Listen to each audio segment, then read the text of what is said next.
pagi untuk kita semua. Selamat pagi. Yang terhormat Bapak Kepala Sekolah, yang saya hormati Bapak dan Ibu Guru hebat, singkatnya hadirin yang saya muliakan.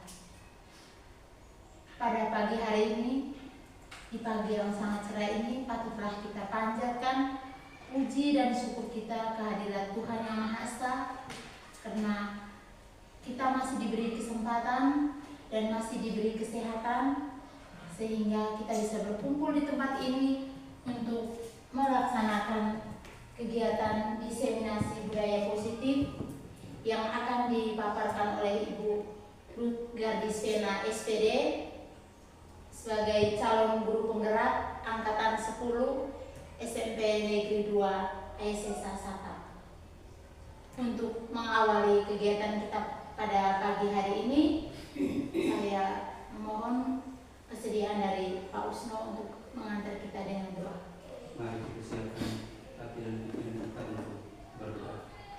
Dalam nama Bapa, pujian syukur kami haturkan kepada-Mu ya Tuhan untuk segala berkat yang boleh kami terima daripada-Mu dari malam tadi hingga pada kesempatan hari ini. Ulur tenangkan kasih-Mu sehingga kegiatan ini dapat berjalan sesuai dengan kehendak-Mu. Namun selalu kami puji ya Tuhan, ini dan sepanjang masa.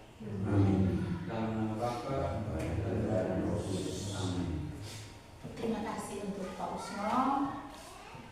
Selanjutnya sambutan dari Bapak Kepala Sekolah sekaligus membuka kegiatan kita hari ini secara resmi. Pada Bapak Kepala Sekolah, silakan. Baik, terima kasih kepada Ibu Pembawa Acara yang sudah memberikan kesempatan kami. Yang saya hormati Bapak Wakil Kepala Sekolah, Bapak dan Ibu Guru SMP Negeri 2 ASSA Sata, dan khusus kepada Ibu Ruth Gardis Vena SPD yang saat ini sedang mengikuti program guru penggerak, dan beliau saat ini sebagai calon guru penggerak angkatan 10 dari SMP Negeri 2 ASSA Sata di Kabupaten.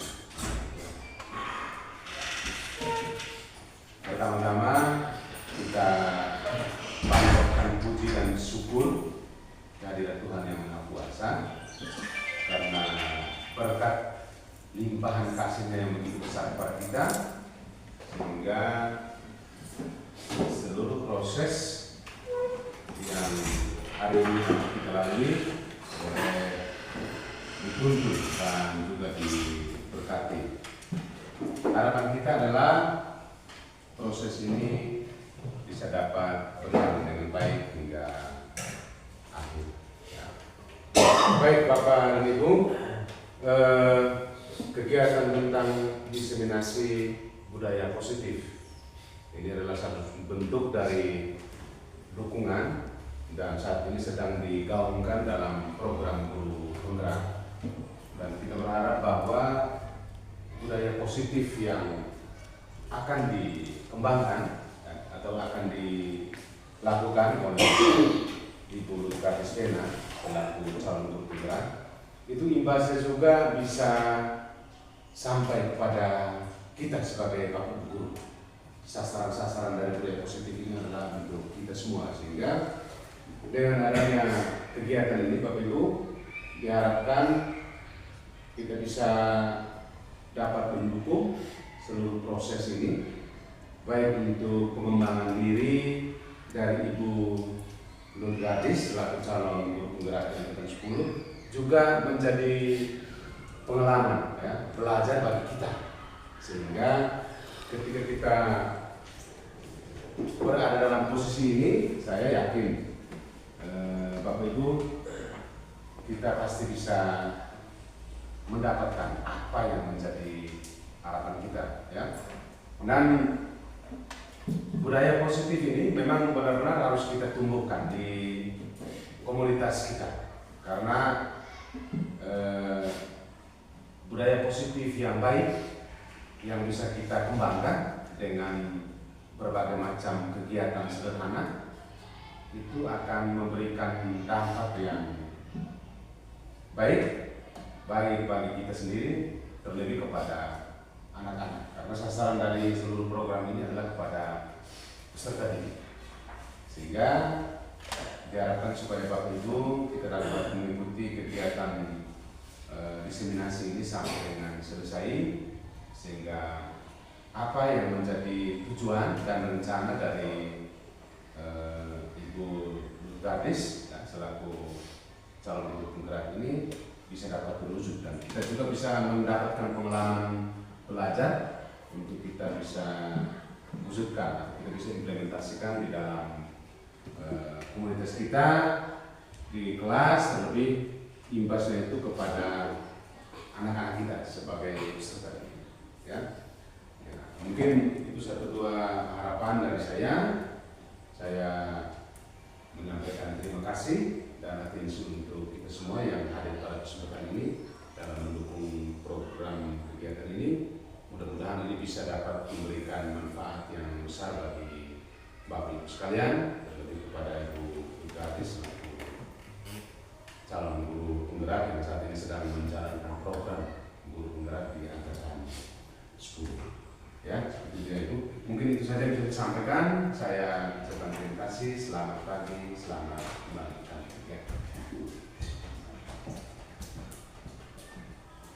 Terima kasih untuk Bapak Kepala Sekolah yang sudah membuka kegiatan kita pada pagi hari ini. Selanjutnya saya berikan kesempatan kepada Ibu Lutfi Ardisvena untuk menyampaikan materi diseminasi budaya positif. Silakan.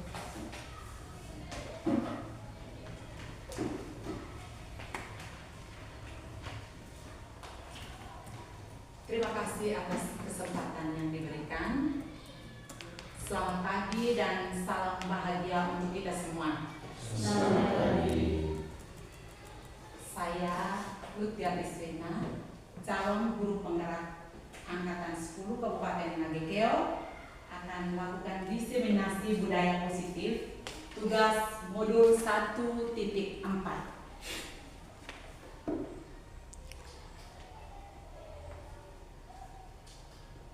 Konsep-konsep penting dalam budaya positif yang akan dipaparkan. Yang pertama, paradigma perubahan. Yang kedua, disiplin positif. Yang ketiga, motivasi perilaku manusia. Yang keempat, nilai-nilai kebajikan. Yang kelima, 5 kebutuhan dasar manusia. Yang keenam, hukum, konsekuensi dan restitusi. Yang ketujuh, 5 posisi kontrol. Yang kedelapan, keyakinan kelas. Dan yang kesembilan, segitiga restitusi. Kita lihat konsep yang pertama tentang paradigma perubahan. Apa itu paradigma perubahan? Paradigma perubahan yang dimaksud adalah pergeseran konsep antara teori stimulus respon menjadi teori kontrol atau pilihan tentang pembelajaran, bahwa pembelajaran harus dirancang berdasarkan prinsip pembelajaran yang berpihak kepada murid dan berdiferensiasi, sehingga setiap murid akan belajar sesuai dengan kebutuhan dari tahap perkembangannya untuk menjadi manusia yang meraih keselamatan dan kebahagiaan yang setinggi-tingginya di masa depan. Mari di awal kegiatan ini, mari kita lakukan sebuah permainan. Saya meminta Bapak Ibu untuk mencari pasangan masing-masing. Silakan. Sekarang kita berandai-andai ya. Anggaplah bahwa ada sesuatu benda atau tulisan yang merupakan rahasia berharga bagi diri kita. Kita menyimpannya di dalam telapak tangan kita. Lalu menggenggam seeratnya, dan salah satu pasangan kita berusaha untuk menggapai atau meraih benda yang ada di dalam genggaman tangan kita itu, baik dengan cara membujuk ataukah dengan merayu, bisa saja dengan meminta, dan bahkan dengan paksaan.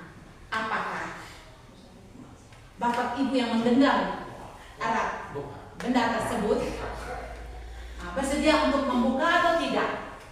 Kita lihat nanti. Ayo mulai.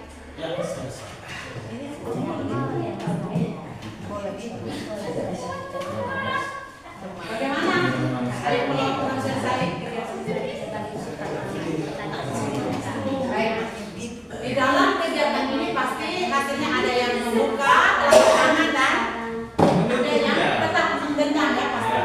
Coba saya minta, mana pasangan yang bersedia untuk membuka telapak tangan tadi? Silakan Bu Rita,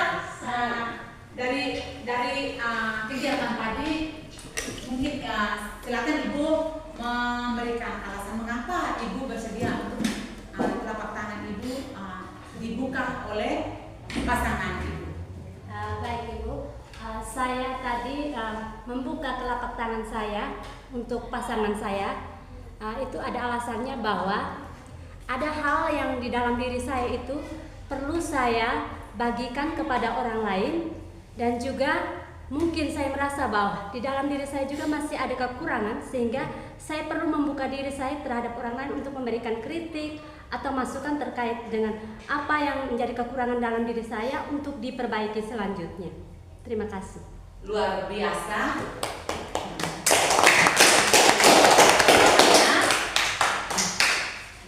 Mungkin ada pasangan yang tidak bersedia untuk membuka. Silakan. Siapa yang mengenal tadi? Ibu Jenny atau Ibu Albin? Ibu Jenny. Apa alasannya? Sehingga Ibu tidak mau membukakan? Alasannya kenapa saya tidak mau membuka telapak tangan saya, karena menurut saya hal-hal yang bersifat pribadi untuk saya itu tidak bisa diketahui oleh orang lain, karena itu menjadi privasi saya. Seperti itu. Baik, terima kasih, luar biasa.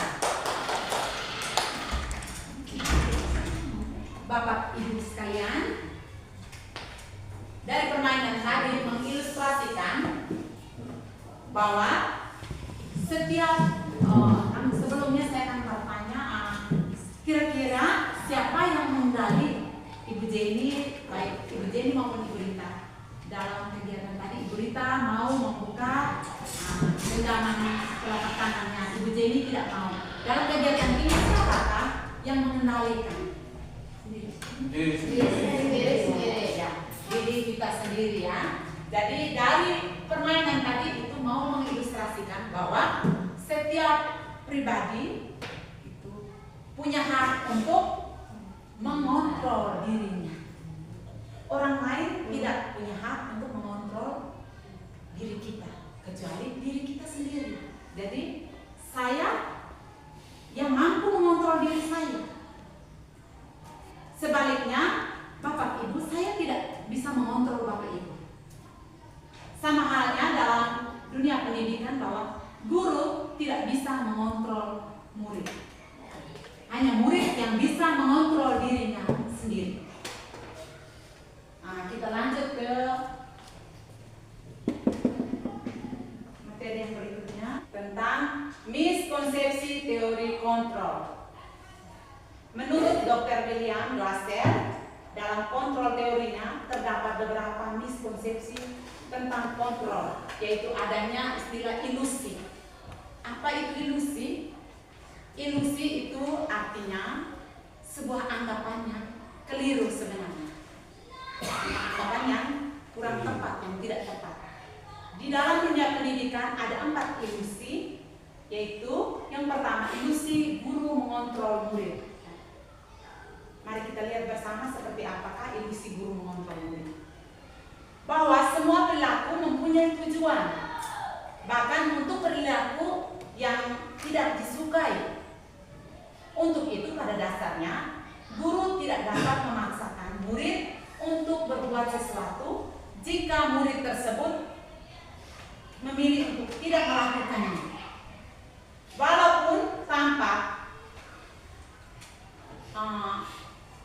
guru sedang mengontrol perilaku murid, tetapi yang sebenarnya yang terjadi bahwa itu karena guru sedang murid sedang mengizinkan dirinya untuk dikontrol oleh guru.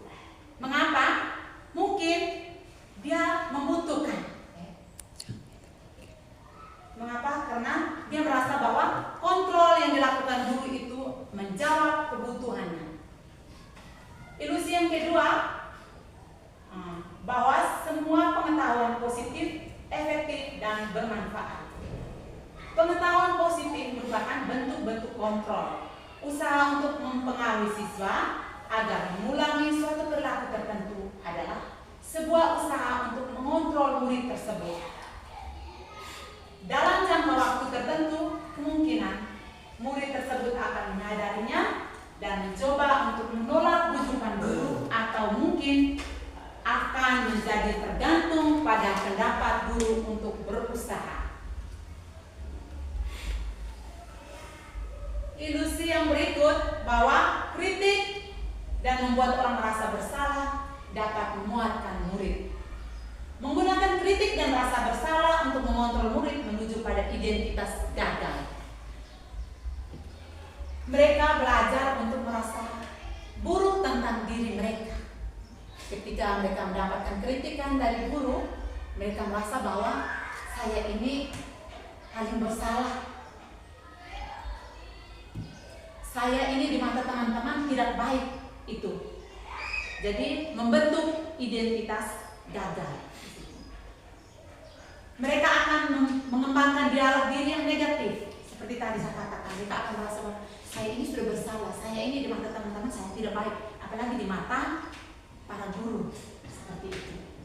Ilusi yang berikut bahwa orang dewasa memiliki hak untuk memaksa. Jadi guru selalu berpendapat bahwa murid adalah anak-anak yang harus melakukan apa yang guru kehendaki.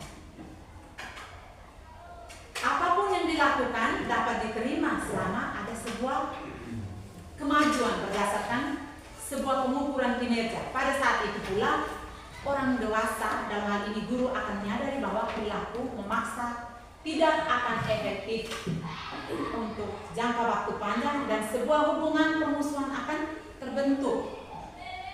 Di mana jika kita memaksakan murid untuk melakukan sesuatu yang tidak dikehendaki murid, memang mereka melaksanakan, tetapi dalam hati kecil mereka akan membenci kita guru. Kenyataannya seperti itu.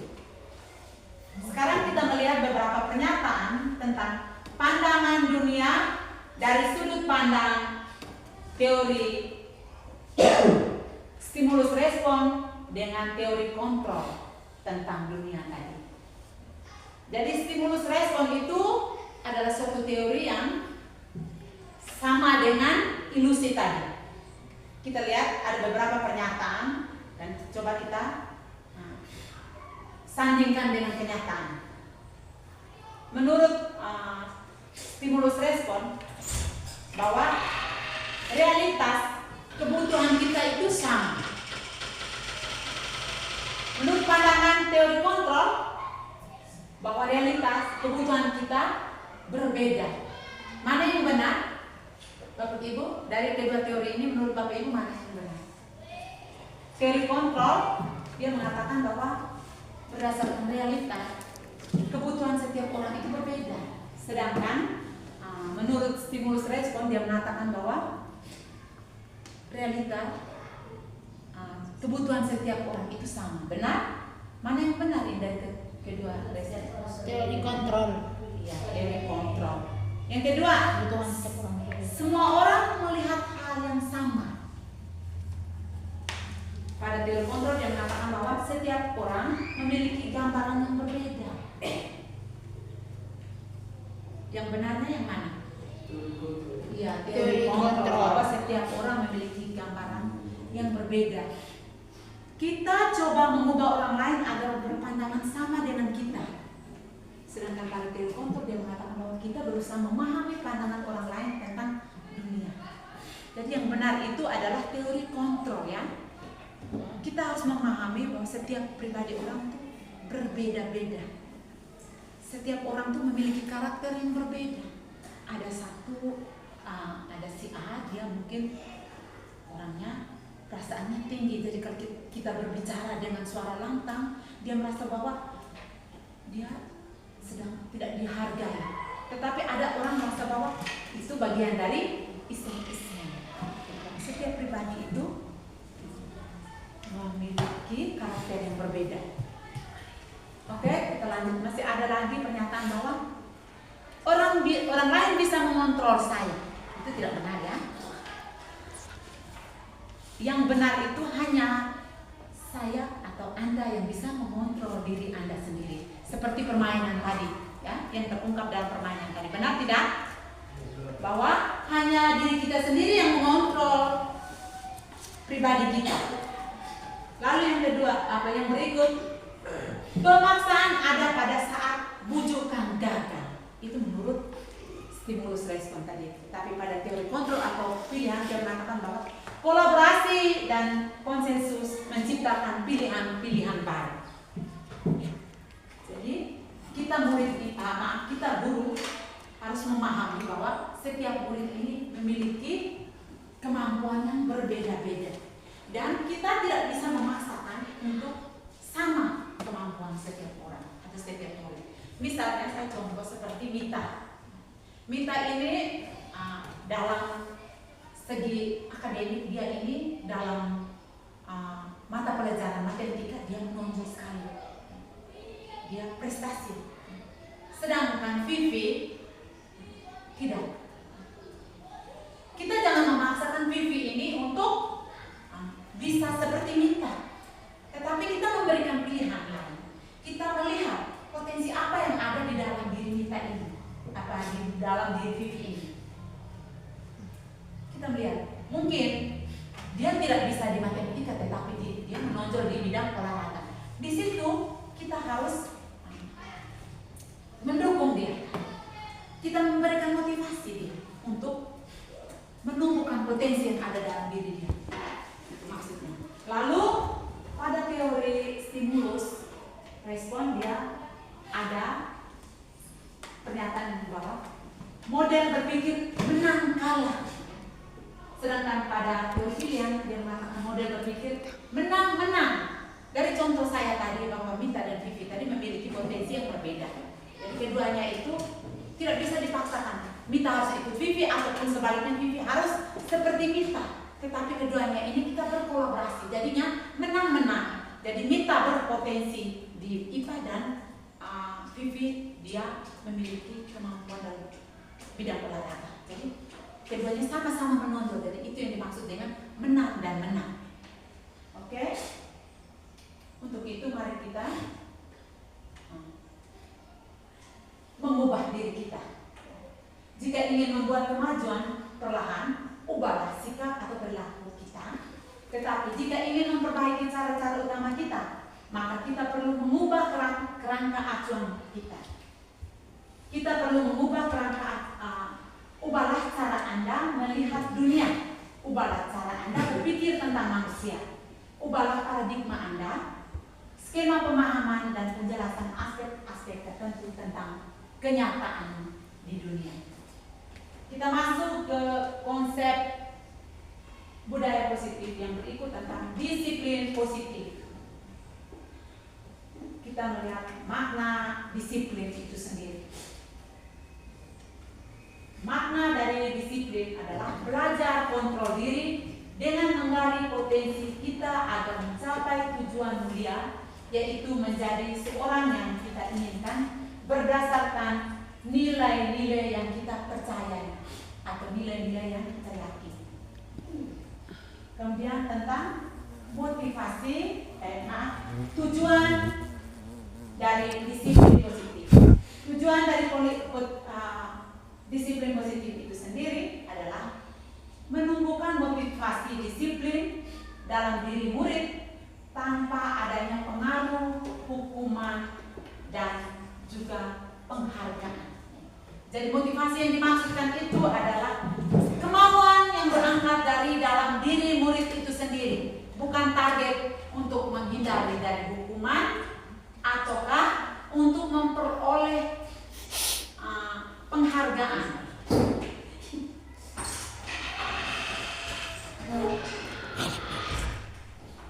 Mari kita masuk ke materi yang berikut tentang teori motivasi perilaku manusia.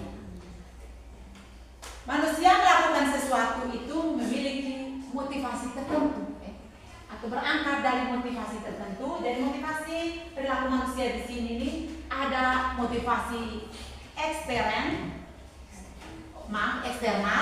dan motivasi internal, ya. Motivasi eksternal itu adalah motivasi yang berasal dari luar. Sedangkan motivasi internal itu adalah motivasi yang berasal dari dalam diri kita sendiri. Apa saja motivasi eksternal? Motivasi eksternal itu adalah yang pertama itu untuk menghindari diri dari rasa ketidaknyaman, seperti takut mendapat hukuman.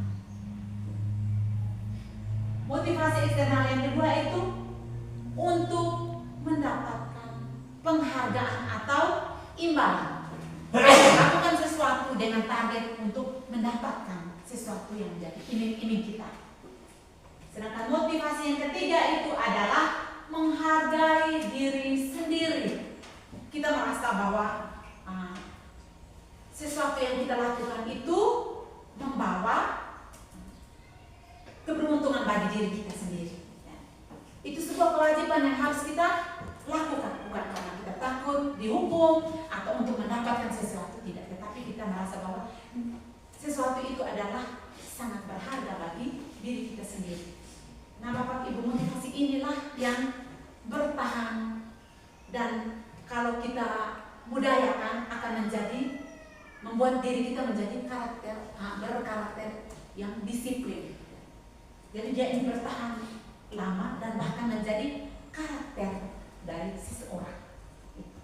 Saya mengambil contoh misalnya di sekolah ada Bapak Ibu yang selalu datang lebih awal, ya.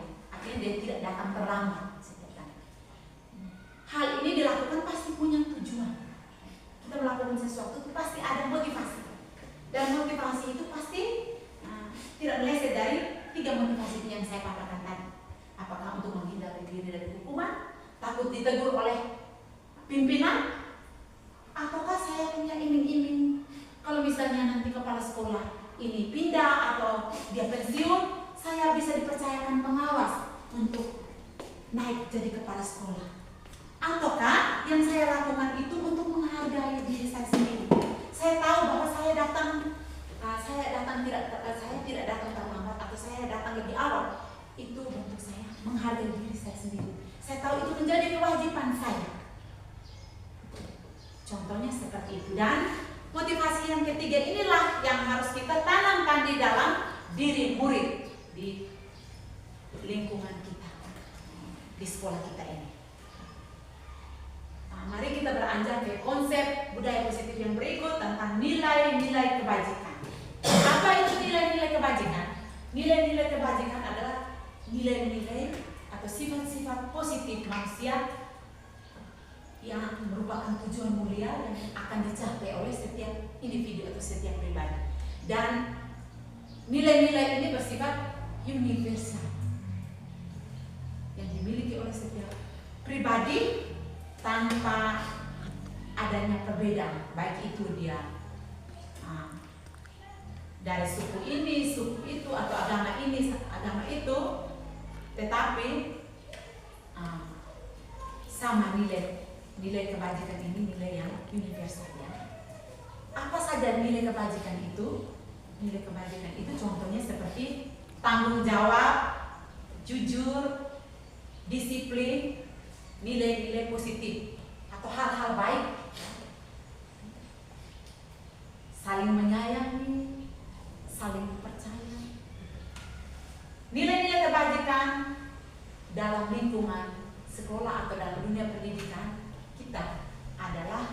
nilai-nilai yang terkandung dalam profil pelajar Pancasila, yaitu beriman, bertakwa kepada Tuhan Yang Maha Esa dan berakhlak mulia, mandiri, bernalar kritis, berkebinekaan global, bergotong royong dan kreatif. Baik Bapak Ibu, sekarang kita masuk pada materi tentang keyakinan kelas. Keyakinan kelas. Bapak Ibu, saya ingin bertanya, apakah sama keyakinan kelas dengan peraturan kelas? Saya minta Bapak Ibu untuk mewakili 1-2 orang, coba memberikan pendapat. Apakah sama?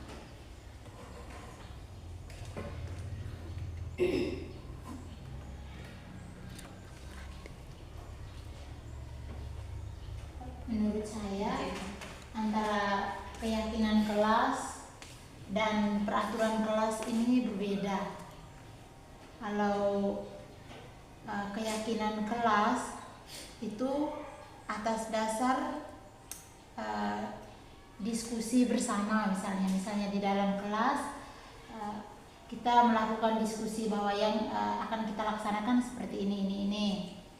Sedangkan kalau peraturan kelas itu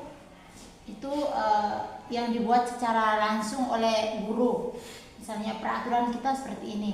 Sedangkan kalau keyakinan kelas tadi itu antara guru dan murid, ada menggali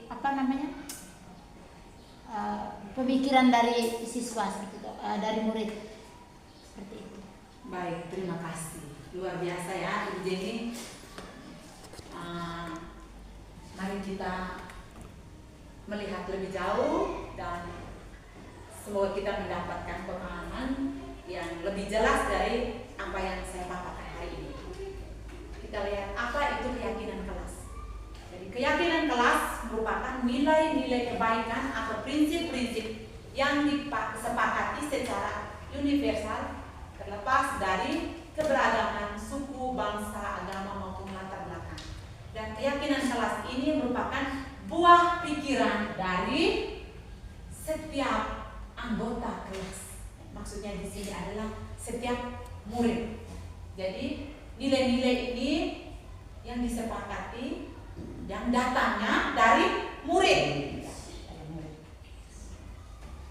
Kita lihat ciri-ciri keyakinan kelas ya, supaya kita lebih paham. Kita melihat mari kita lihat tentang ciri-ciri keyakinan kelas seperti apa. Yang pertama, keyakinan kelas itu bersifat lebih abstrak daripada peraturan. Dia lebih rinci dan nyata. Yang kedua, keyakinan kelas berupa pernyataan-pernyataan universal seperti tadi, bertanggung jawab, menghargai, menghormati. Yang ketiga, pernyataan keyakinan kelas itu selalu dibuat dalam bentuk positif ya, kalimat-kalimat positif, kalimat-kalimat yang baik. Ciri yang berikut yang keempat, keyakinan kelas harusnya dibuat tidak terlalu banyak. Tujuannya apa? Sehingga mudah diingat dan dipahami oleh semua anggota kelas. Ciri yang kelima, keyakinan kelas hendaknya sesuatu yang dapat diterapkan di lingkungan tersebut. Yang keenam, semua anggota kelas ikut berkontribusi dalam pembuatan keyakinan kelas melalui kegiatan curah pendapat.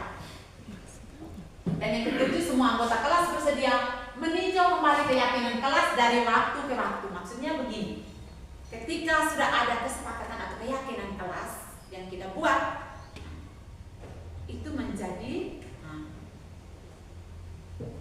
fungsi kontrol bagi setiap anggota kelas. Ketika ada hal-hal atau perbuatan murid yang melenceng, kita bisa meninjau kembali apakah tindakannya yang dilakukannya itu sesuai dengan keyakinan kelas yang sudah kita buat bersama dan sudah kita sepakati bersama atau tidak.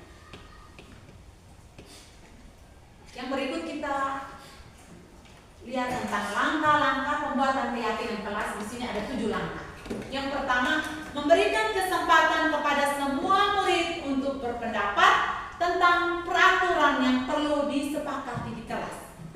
Yang kedua, mencatat semua masukan murid itu di papan tulis ataukah di kertas besar sehingga semua murid bisa melihat. Yang ketiga, menyusun keyakinan kelas sesuai prosedur pembentukan keyakinan kelas, yaitu semua buah pikiran dari murid diubah.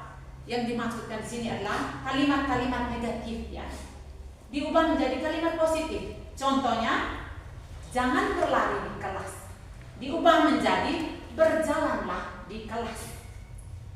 Setelah itu kita meninjau kembali daftar pendapat yang terlihat dicatat. Kemudian mengajak murid untuk mencari nilai-nilai kebajikan atau keyakinan yang menjadi inti peraturan tersebut.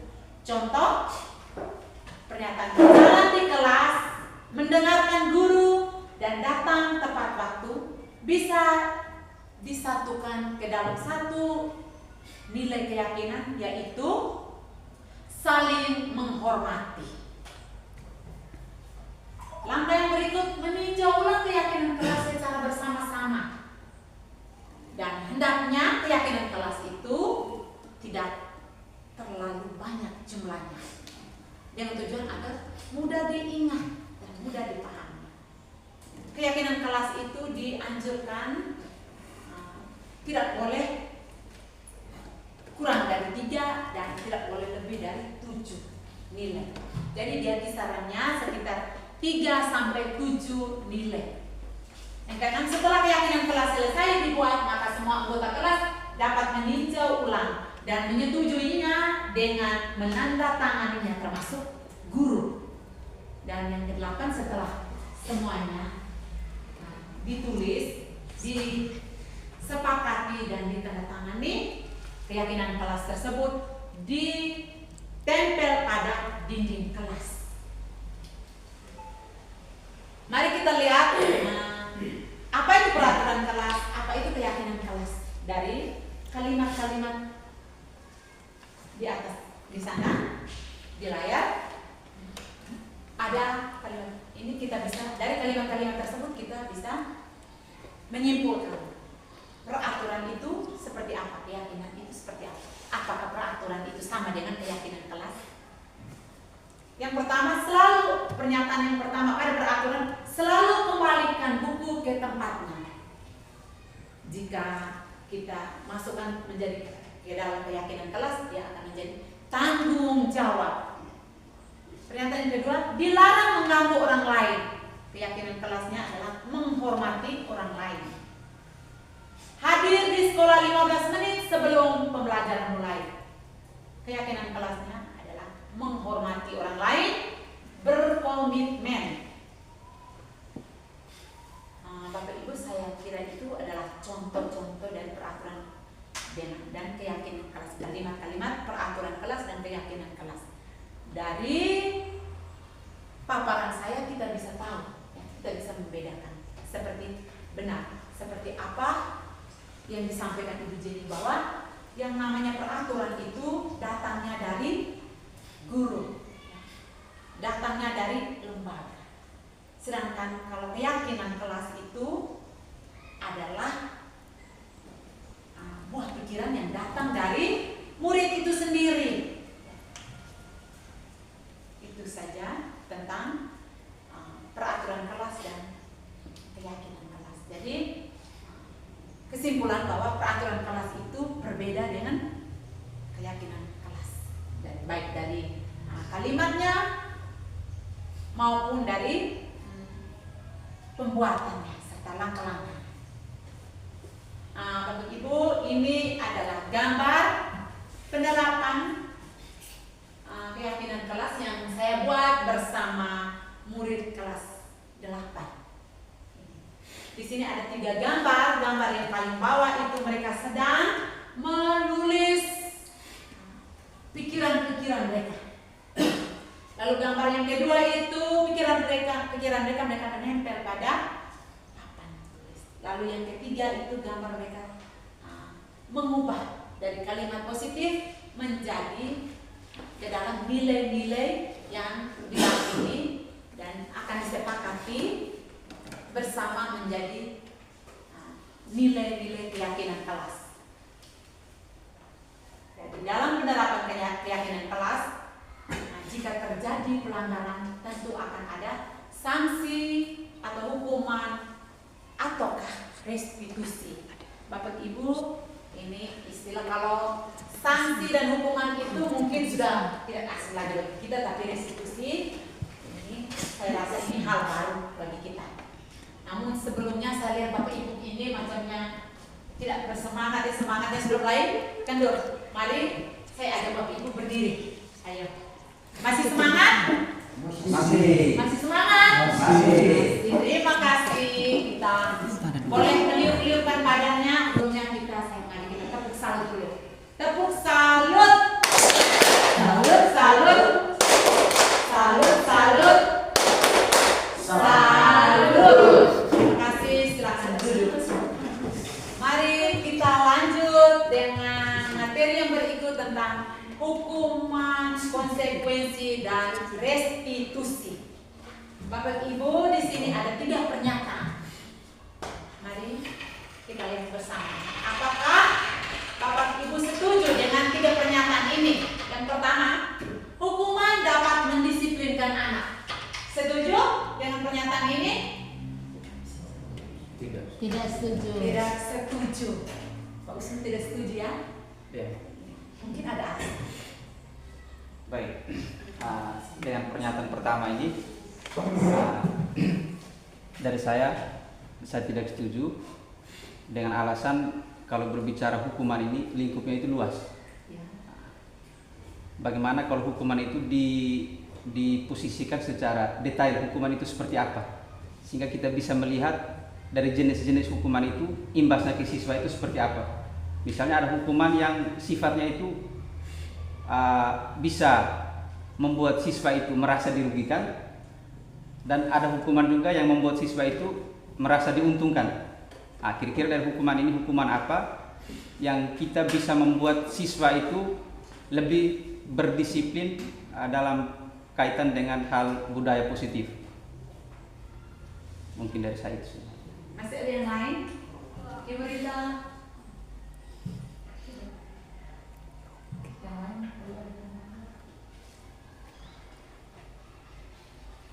Bapak-bapak, baik. Jadi menurut Bapak Usman bahwa hukuman itu tidak tepat untuk mendisiplinkan anak ya?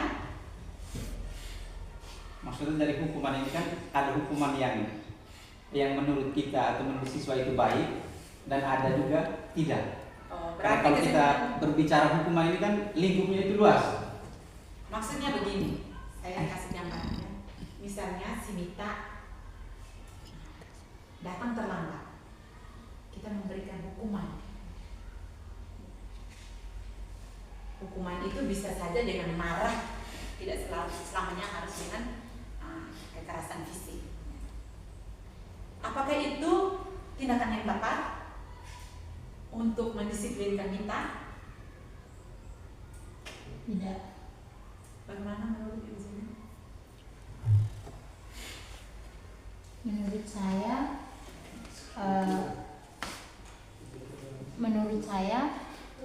kalau dengan hukuman itu tidak bisa mengubah si siswa murid tadi yang terlambat itu tidak bisa mengubah sikapnya. Kenapa saya bilang tidak bisa mengubah? Karena itu hanya di saat kita marah dia akan berubah dalam waktu yang sebentar saja. Tapi dia bisa mengulangi kembali mungkin besok paginya. Dia sudah tahu paling ibu guru hanya marah saja. Hukumannya saya marah saja atau misalnya berlutut seperti itu. Dia akan bisa mengulangi lagi. Menurut saya jadi hukuman itu tidak bisa mengubah dia ke arah yang lebih positif. Luar biasa, terima kasih. Baik, kita lanjut ke pernyataan yang kedua. Pemberian hukuman dengan hal positif seperti membaca atau membersihkan halaman sekolah dapat meningkatkan disiplin anak. Sepakat? Sepakat. Sepakat. Baik. Yang ketiga, memberikan penghargaan dapat meningkatkan motivasi belajar anak. Sepakat? Sepakat. Sepakat ya. Baik, terima kasih sudah berpendapat. Untuk kita bisa tahu bahwa itu tepat atau tidak, ketiga pernyataan ini apakah benar atau tidak? Oh ya, silakan. Kalau menurut saya yang memberikan hadiah tadi itu tidak tidak menjamin untuk dia berhubungan. Apa pernyataan ibu? Memberikan penghargaan dapat meningkatkan motivasi belajar. Ya. Tidak sepakat. Saya tidak sepakat dengan pernyataan ini bahwa memberikan penghargaan itu dapat meningkatkan motivasi belajar anak. Kenapa seperti itu? Karena menurut saya anak ini dia akan belajar hanya karena mau memperoleh penghargaan saja, tetapi bukan berdasarkan dari dalam dirinya, bukan berarti keinginan yang dari dalam dirinya bahwa saya ini harus belajar karena belajar ini penting untuk saya, seperti itu. Tetapi dia belajar hanya untuk nanti saya dapat sesuatu dari ibu atau dari Pak Guru, seperti itu. Tapi kesimpulan bahwa Ibu Jenny tidak sepakat Ya, Ibu Jenny berpendapat lain dengan teman-teman. Oke, di sini saya tidak dari pertanyaan yang saya berikan tidak bertujuan untuk menyimpulkan siapa punya jawaban yang benar dan siapa punya jawaban yang salah, tapi dari kedua pandangan yang berbeda ini saya mengajak kita untuk melihat materi ini supaya kita sendiri menemukan jawaban di dalam. Mari kita lihat tentang. Namun sebelumnya itu saya minta mungkin salah satu kesediaan. Saya minta salah satu kesediaan dari Bapak Ibu sekalian. Maaf kalau saya merepotkan, kalau saya butuh. Saya minta salah satu mungkin di saat dulu ketika kita masih status sebagai pelajar pernah mengalami pernah dihukum oleh Bapak Ibu guru. Pasti ada. Ada yang masih ingat? Tidak ingat sama sekali. Ibu Jenny. Iya. Kembali ke laptop. Kalau saya pernah dihukum karena kedapatan duduk di atas meja, masih SMP. Jadi kebetulan tidak ada guru di kelas, saya duduk di meja dan membelakangi pintu seperti itu. Jadi saya tidak dapat melihat waktu itu kebetulan Bapak Kepala Sekolah yang ini datang dan saya dihukum berlutut mau 2 jam sampai lutut ini merah habis semua. Ya, itu yang saya masih ingat dan tidak bisa saya lupa. Luar biasa ya, Ibu Jenny punya ingatan ini. Bagaimana perasaan Ibu Jenny di saat itu ketika dihukum seperti itu? Saat itu saya malu. Kenapa malu? Banyak teman-teman itu lihat saya. Kebetulan kami ada 2 orang yang duduk dan bercerita di atas meja tadi. Jadi saya malu karena ada teman laki-laki itu pasti kami beku olok-olok lah, masih SMP seperti itu. Sudah dihukum, dibully lagi oleh teman-teman. Iya, dibully oleh teman-teman. Tapi apakah Ibu Jenny pada saat itu senang?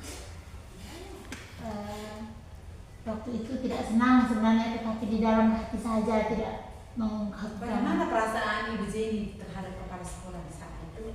Saat itu ya jengkel. Jengkel. Ya, tapi sebagai murid ya pasti diam saja. Jadi masih ingat ya. Jadi hukuman itu walaupun sudah bertahun-tahun tapi masih ingat.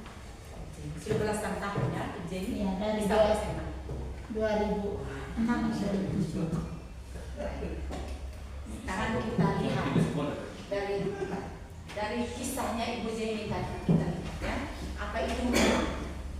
Hukuman itu seperti apa? Hukuman itu bersifat tiba-tiba atau tidak terencana. Siswa tidak tahu apa yang akan terjadi dan tidak dilibatkan. Seperti tadi Ibu Jenny ketika dia duduk, kepala sekolah masuk, dia tidak tahu bahwa sebentar dia akan dihukum oleh kepala sekolah itu. sifatnya tidak terencana dan murid itu sendiri tidak tahu apa yang akan saya lakukan ketika kepala sekolah temukan saya sedang duduk di atas meja tadi. Lalu hukum itu hanya bersifat satu arah, hanya datang dari guru yang memberikan, sedangkan murid seperti Ibu Jenny tadi biar dia berat untuk dia lakukan tetapi harus menerima. Jadi bersifat datang dari satu arah. Terus hukuman tersebut tanpa satu diskusi atau arahan dari guru, baik sebelum atau sesudahnya. Hukum berupa fisik maupun verbal akan membuat siswa tersakiti. Ibu Jenny merasa sakit tidak? Jengkel tidak? Jengkel ya. Dan perasaan itu hukuman itu membuat orang tuh merasa nyaman merasa tidak nyaman ya. Dia merasa sakit, dia merasa jengkel dalam jangka waktu yang cukup lama.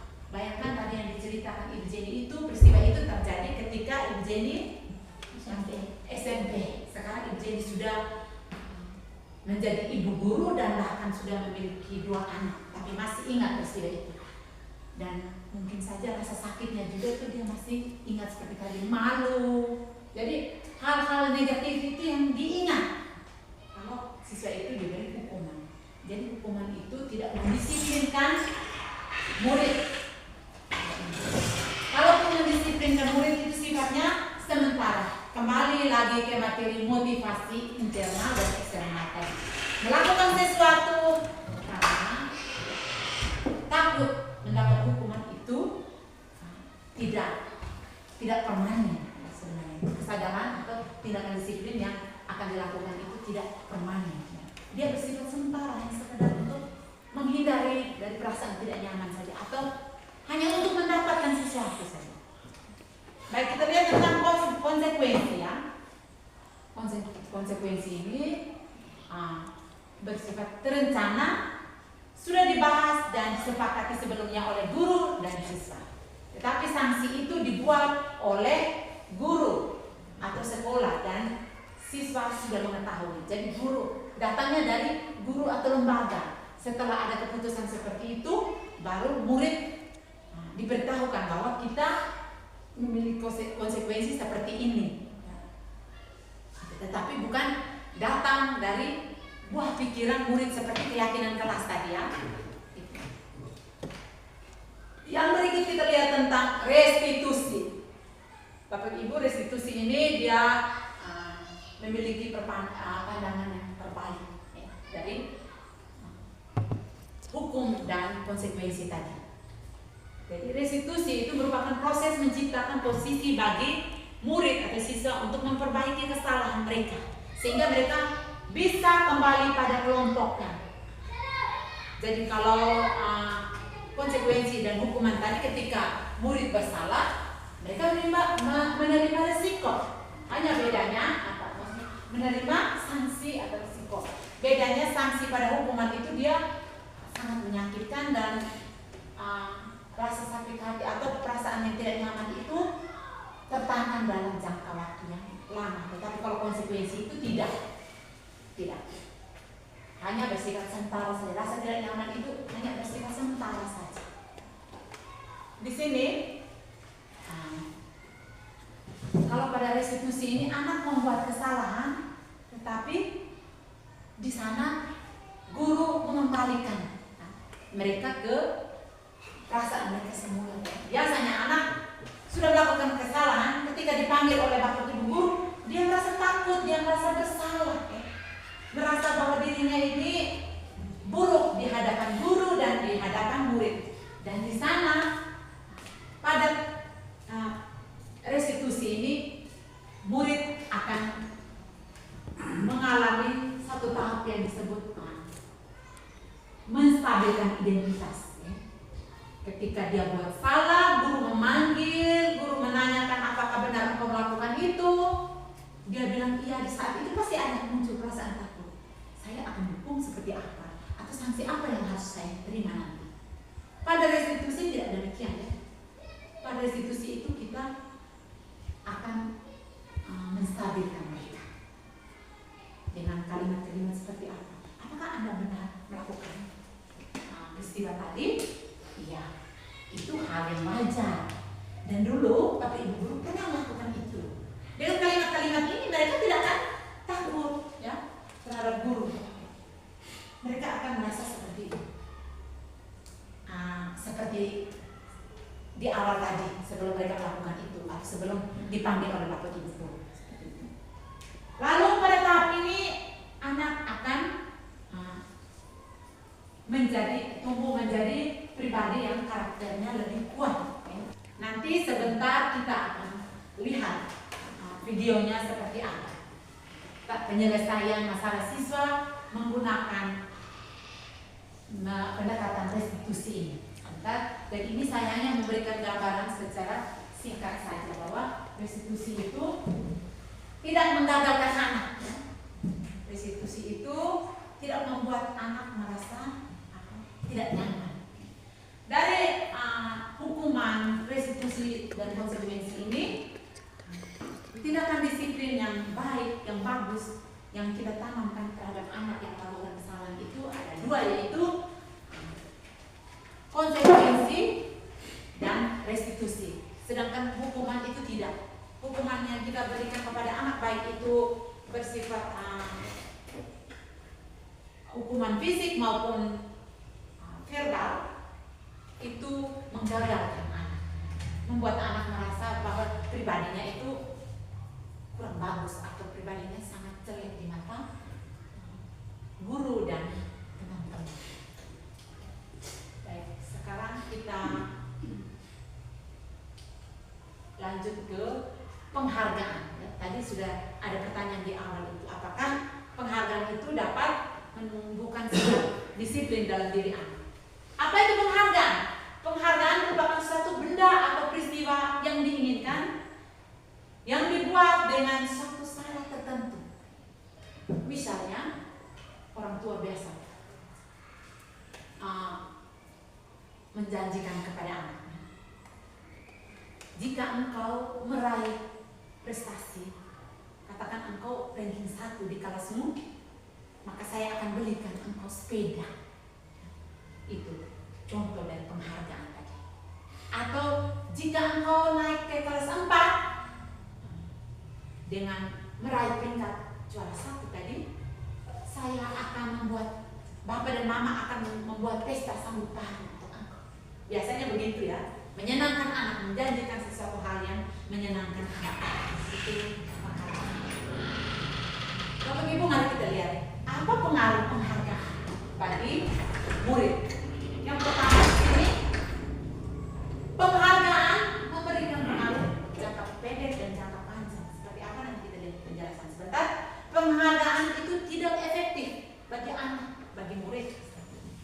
Terus penghargaan itu menghukum. Penghargaan itu merusak hubungan. Mengapa demikian, Bapak Ibu? Saya ada contoh misalnya si A. Dia pada semester genap ini dia meraih prestasi. Dia nilai rata-ratanya itu 89. Si B ini nilainya 88. Jadi beda satu angka, Bapak Ibu. Lalu kesepakatan di lembaga ini bahwa anak yang berprestasi, anak yang meraih peringkat tertinggi, dia mendapatkan hadiah. Antara mahal atau murah itu namanya hadiah. Itu mereka merasa bahwa itu luar biasa.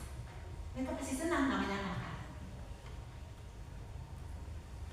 Tindakan kita ini tidak efektif. Mengapa?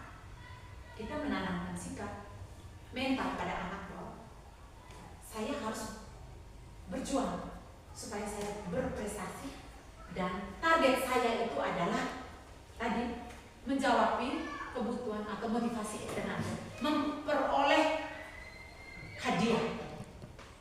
Bapak Ibu, kalau hal ini dilakukan terus-menerus akan bertanam di dalam diri anak bahwa saya melakukan sesuatu kebaikan untuk memperoleh imbalan atau penghargaan. Itu dengan sendirinya terbentuk.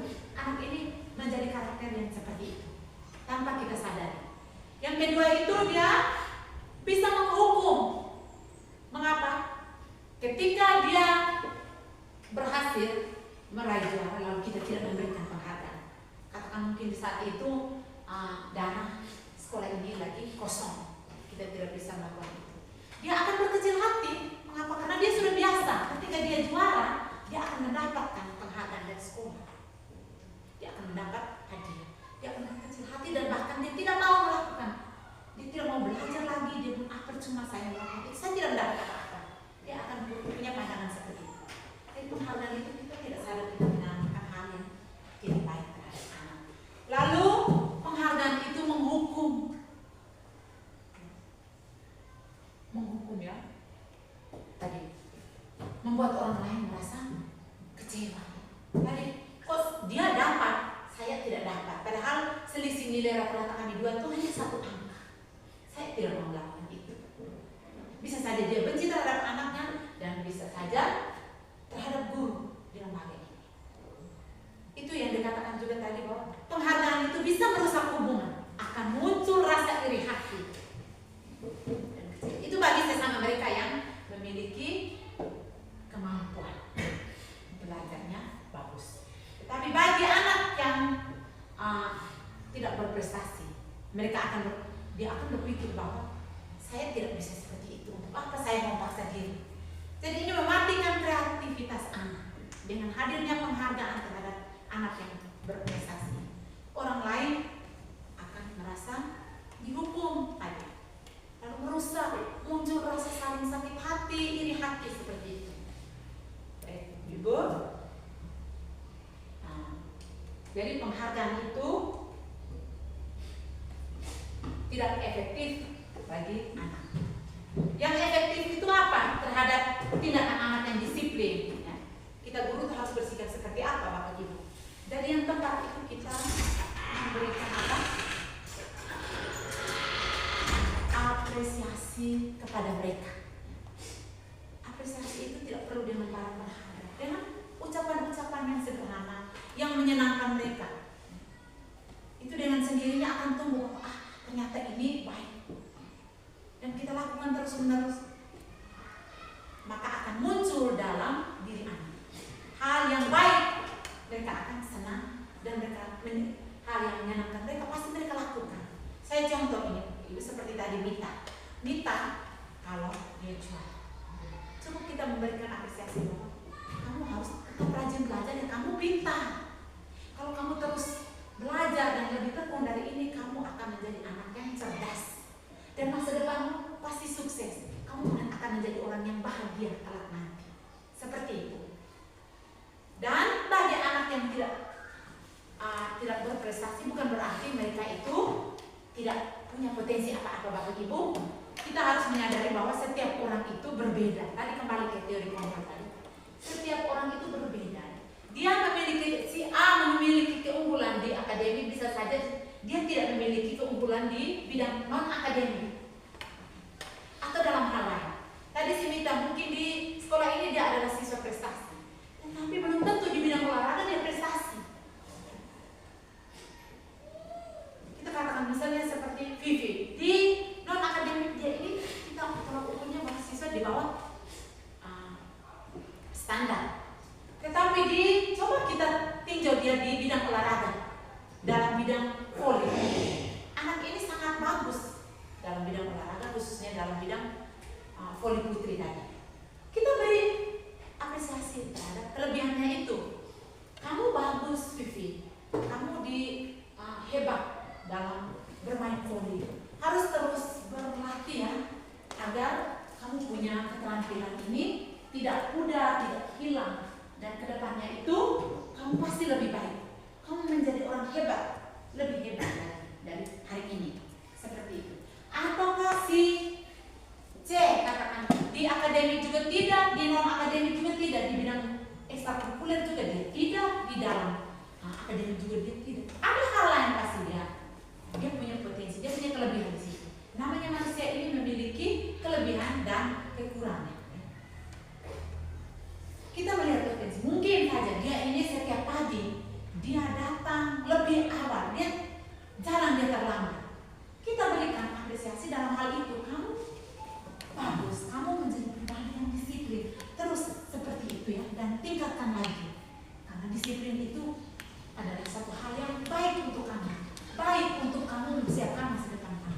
lakukan untuk mendapatkan apa yang kita inginkan.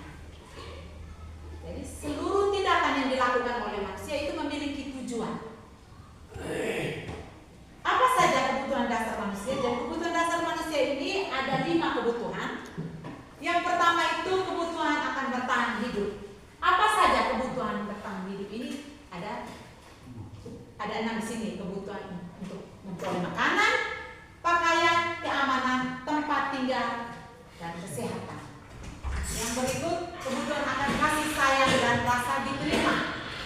Di sini apa saja yang menjadi kebutuhan kasih sayang dan rasa diterima? Yang pertama itu dipedulikan, yang kedua berbagi, yang ketiga kerjasama, yang keempat menjadi agen dalam kelompok. Kebutuhan yang ketiga itu penguasaan. Yang termasuk ke dalam kebutuhan penguasaan itu adalah harga diri, keinginan untuk dianggap, memimpin, berprestasi, diakui, dan didengar. Kebutuhan yang keempat adalah kebutuhan akan kebebasan.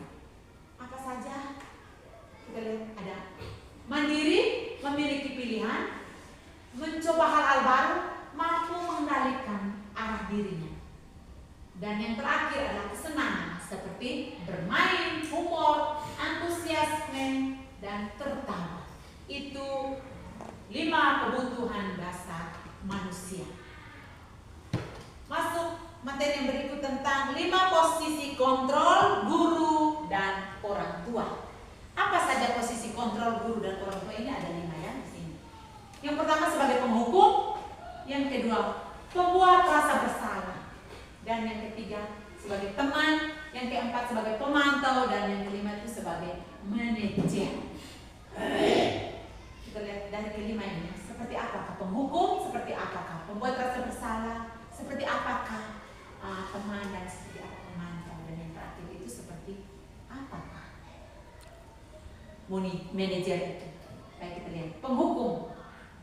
Seorang penghukum dapat menggunakan hukuman fisik dan verbal. Guru yang menjalankan posisi kontrolnya sebagai penghukum akan berkata seperti ini: patuhilah aturan saya, atau awas nanti, kamu selalu saja salah. Itu kalimat-kalimat penghukum. Membuat orang merasa bersalah. Guru yang menjalankan fungsi kontrol sebagai pembuat orang merasa bersalah ini, pada posisi ini biasanya guru akan bersuara lembut, menggunakan tandingan yang membuat siswa menjadi tidak nyaman, bersalah, atau rendah hati. Contoh kata-katanya, Bapak sangat kecewa dengan kamu. Berapa kali ibu harus memberitahukan kamu ya? Yang berikut fungsi kontrol guru sebagai teman.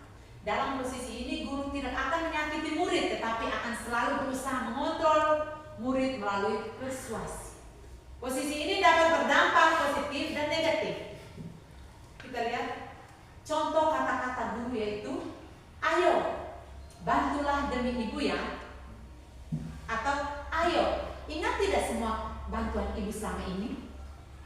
Itu kata-kata fungsi guru sebagai pengontrol, tetapi sebagai teman. Fungsi kontrol teman ini akan berdampak positif dan negatif. Kita lihat positifnya itu seperti apa. Hubungan yang baik antara guru itu akan terjalin, ya. Dengan sendirinya akan terjalin. Yang kedua itu akan terjadi dampak negatif dari posisi teman ini. Bila guru tidak dapat membantu, maka murid akan kecewa dan berkata, saya pikir bapak atau ibu adalah teman saya. Murid menjadi tidak mau lagi berusaha, karena dia akan bergantung pada guru tersebut.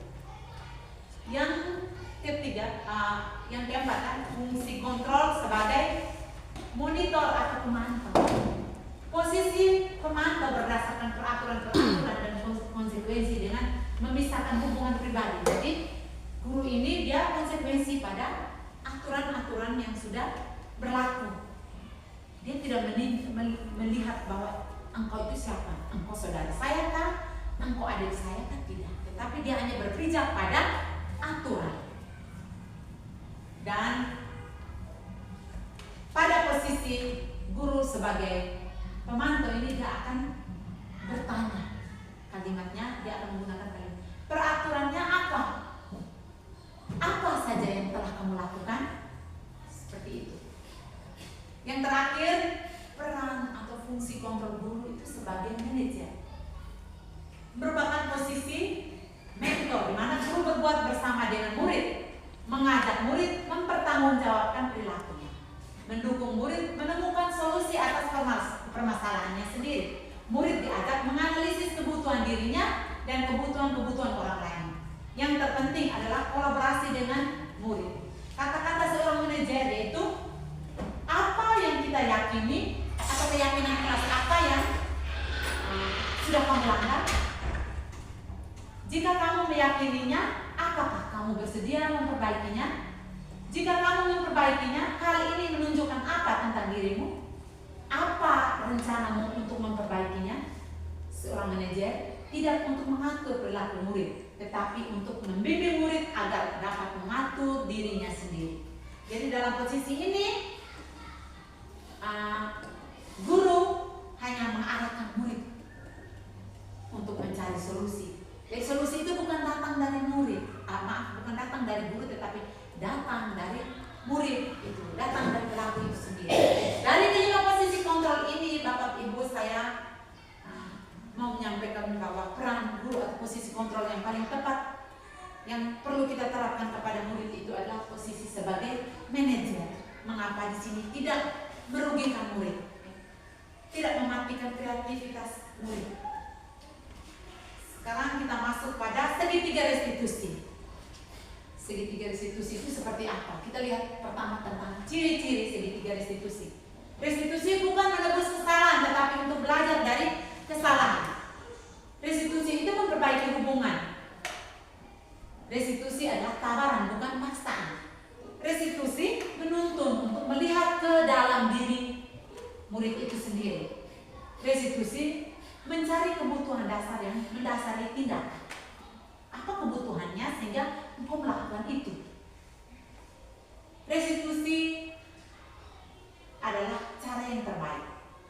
Restitusi fokus pada karakter, bukan tindakan. Restitusi menguatkan karakter murid.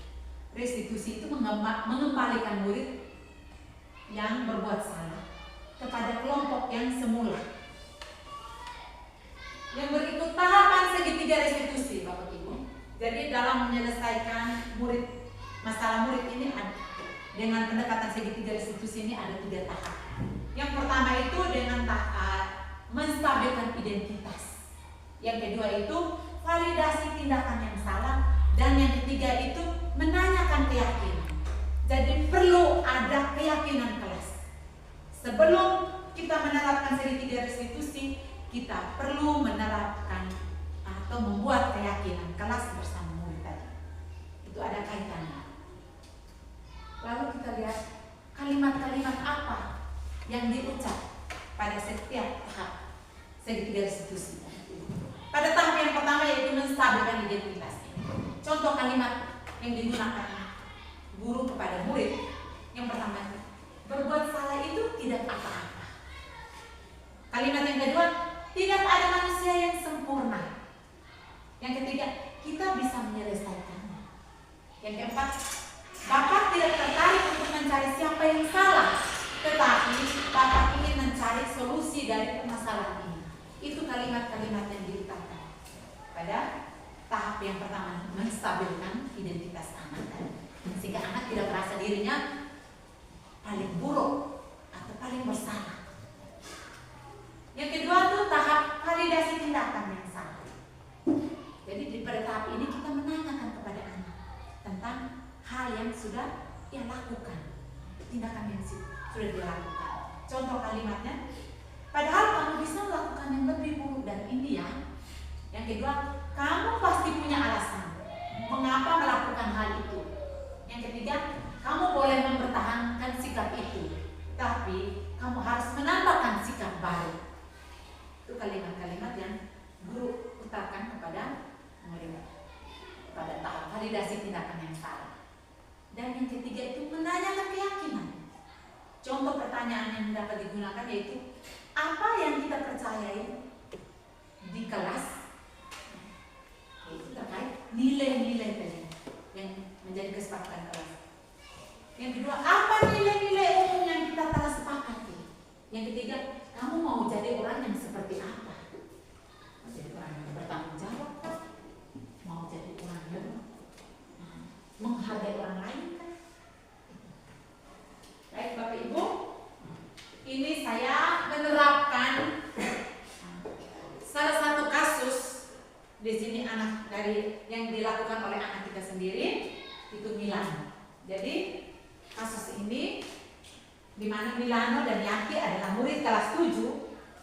Ketika pembelajaran IPA, guru memberikan kesempatan kepada mereka untuk berdiskusi kelompok.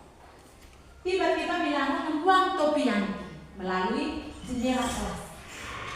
Yanti pun marah dan kesal. Kemudian melaporkan tindakan tersebut kepada guru mata pelajaran IPA. Langkah-langkah penyelesaian menggunakan metode tiga restitusi itu seperti apa? Mari saya menyiapkan video. Kebetulan video ini adalah video saya sendiri yang menerapkan segitiga restitusi. Coba mari Bapak Ibu, saya minta Bapak Ibu untuk menyaksikan.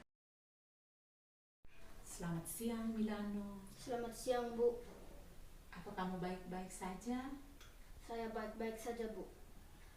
Apa Milano tahu alasan Ibu memanggil Milano? Saya tidak tahu, Bu. Tadi Yanti melaporkan pada Ibu bahwa ketika pembelajaran IPA, Milano membuang topi Yanti melalui jendela ruang kelas. Apa benar? Benar, Bu. Milano melakukan suatu kesalahan itu hal yang wajar dan itu manusiawi. Dan Ibu juga pernah melakukan kesalahan. Milano melakukan suatu hal pasti punya alasan. Mengapa Milano membuang topi Yanti? Saya cuma iseng-iseng saja. Apa Milano tahu tindakan Milano itu membuat Yanti kesal dan bahkan marah?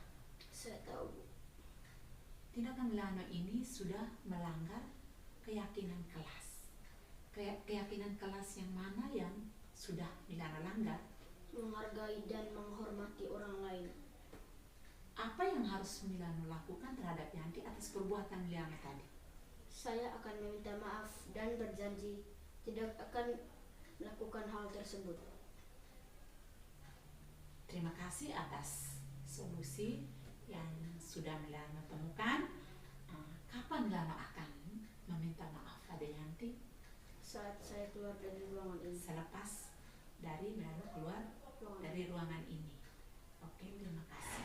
Baik Bapak Ibu, dari video tadi kita sudah lihat kasus Yanti dan Milano tadi. Jadi di dalam video ini tampaknya saya sebagai guru tidak ada kalimat-kalimat tekanan dari saya. Tetapi saya hanya melempar. Baik Bapak Ibu, setelah menyimak video tadi, Bapak Ibu pasti tahu kira-kira fungsi kontrolnya sebagai apa ketika saya menyelesaikan masalah Milano tadi. Bapak Ibu, ada yang tahu fungsi kontrol yang saya gunakan tadi ketika saya menyelesaikan masalah Milano tadi itu fungsi kontrolnya apa? Apakah menghukum, pemantau, membuat rasa bersalah, manajer, atau teman? Sebagai manajer. Iya, sebagai manajer ya. Lalu kalimat-kalimat yang digunakan dalam 3 tahap restitusi tadi.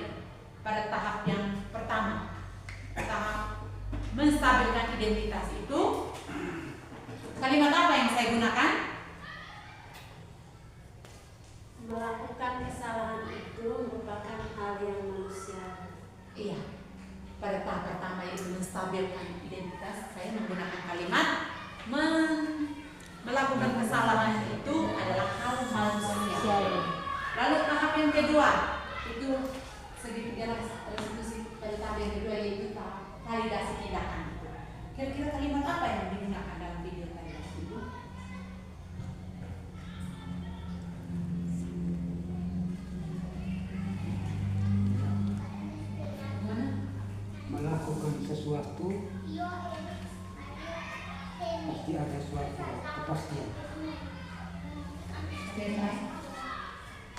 Ibu Jenny, kalimat apa itu?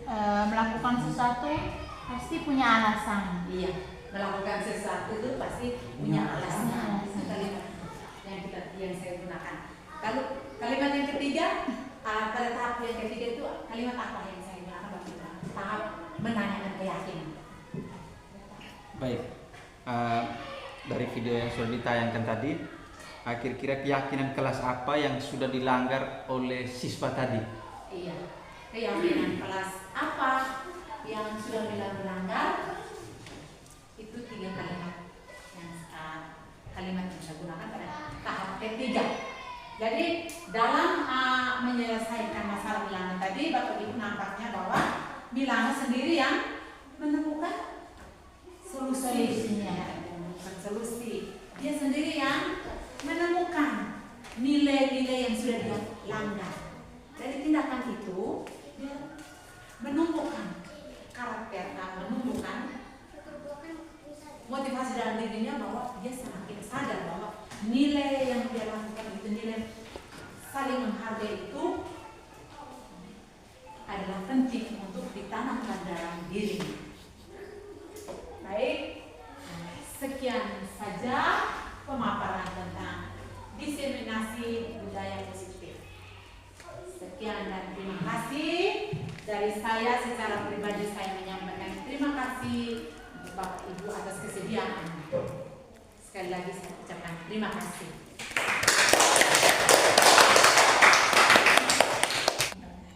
Terima kasih untuk Ibu Is yang sudah memaparkan materi tentang diseminasi budaya positif di sekolah. Selanjutnya saya berikan kesempatan lagi untuk Ibu Witgardis Vena untuk menyampaikan umpan balik dari rekan-rekan atau Bapak Ibu guru hebat. Kesempatan saya. Terima kasih Bapak Ibu guru. Saya minta umpan balik dari Bapak Ibu guru terkait materi yang saya paparkan. Bagaimana pandangan Bapak Ibu terkait materi-materi yang saya paparkan?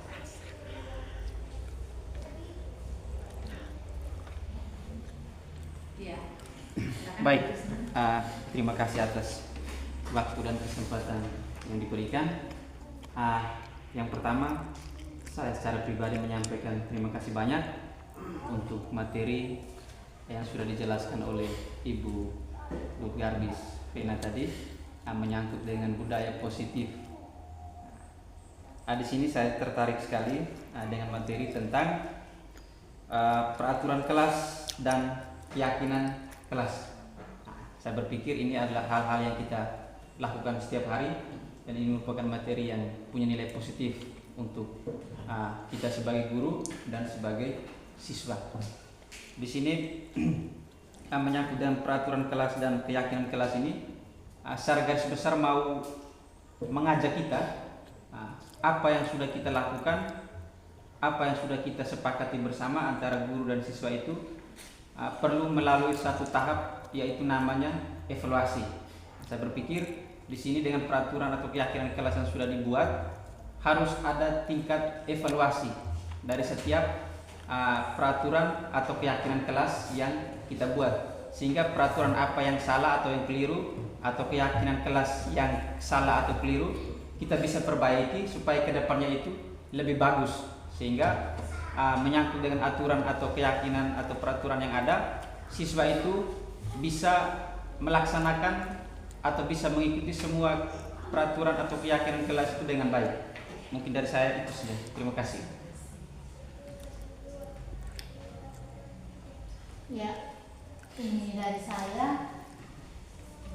Terima kasih untuk Ibu Witgardis Vena yang sudah menyampaikan materi tentang budaya positif yang seharusnya kita laksanakan di sekolah.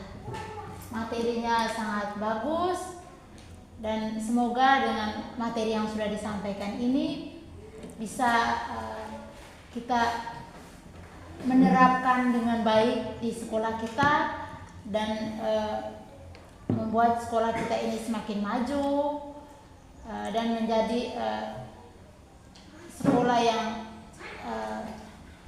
menjawab kebutuhan dari peserta didik atau murid dan juga menjawab keinginan orang tua yang sudah menitipkan anak-anaknya di lembaga ini. Terima kasih. Baik, terima kasih atas keterlibatan kita semua. Dan kesempatan berikut saya kembalikan ke MC. Terima kasih untuk Ibu Is yang sudah menyampaikan materinya dan juga selanjutnya umpan balik dari Bapak Ibu guru hebat. Ada beberapa kutipan yang dapat saya ambil. Yang pertama, bagaimana cara kita untuk membangun budaya positif di lingkungan sekolah kita. Yaitu kita harus menerapkan komunikasi yang terbuka, membangun lingkungan yang penuh apresiasi, hindari pendisiplinan dengan cara yang negatif, seimbangkan target akademis dan kesejahteraan emosional murid, terapkan etika kerja positif, tanamkan pendidikan karakter kepada murid. Sekian dan terima kasih. Dan untuk mengakhiri kegiatan kita, saya minta kesediaan dari Pak Kusmo lagi untuk menutup kita dengan doa. Mari kita siapkan hati dan pikiran kita untuk berdoa dalam nama Bapa dan Putra dan Roh Kudus. Amin. Terima kasih ya Tuhan untuk segala berkat, segala kesempatan yang telah Engkau berikan kepada kami, sehingga pada saat ini kami boleh menyelesaikan kegiatan diseminasi budaya positif dengan baik. Kiranya dengan kegiatan ini dapat